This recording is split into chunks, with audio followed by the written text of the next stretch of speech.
মানে কত নোংরা লাশের গাড়ি দিয়ে আমাদের গাড়ি বাধা দিছে, বালুর গাড়ি দিয়ে আমাদের গাড়ি বাধা দিছে, ট্রাক থামায় আমাদের গাড়ি বাধা দিছে। যারা আজকে হাসনাত নাহিদ সার্জিসকে আটকাইতে চাইতেছো, তোমরা হয়তো ভুলে গেছো এই হাসনাত সার্জিস নাহিদকে শেখ হাসিনা থামাইতে পারে নাই, শেখ হাসিনা আটকাই রাখতে পারে নাই। এই হাসনাত সার্জিস নাহিদদের কারণেই জুলাইয়ে হাসিনার পতন হয়েছে।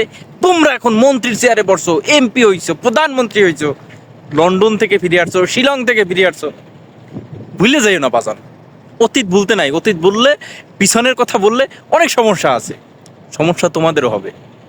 তাদেরকে আটকানোর চেষ্টা করতেছো, এইটা ভুলে যাইও না যে তাদেরকে শেখ হাসিনা আটকাইতে পারে না। তোমরা শেখ হাসিনার চাইতে ক্ষমতাশালী হয়ে যাও নাই। শেখ হাসিনা 17 বছর ক্ষমতায় ছিল। শেখ হাসিনার ক্ষমতা আর তোমাদের ক্ষমতা আকাশ এবং পাতাল ডিফারেন্স। তোমাদের ক্ষমতার কাছে শেখ হাসিনার ক্ষমতা ছিল একটা নখের সমান। শেখ হাসিনার ক্ষমতা ছিল অসীম।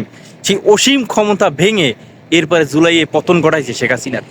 অতএব হাসনাত নাহিদ সার্জিসদেরকে তোমরা থামাইতে পারবে না, সেই শক্তি তোমাদের নেই।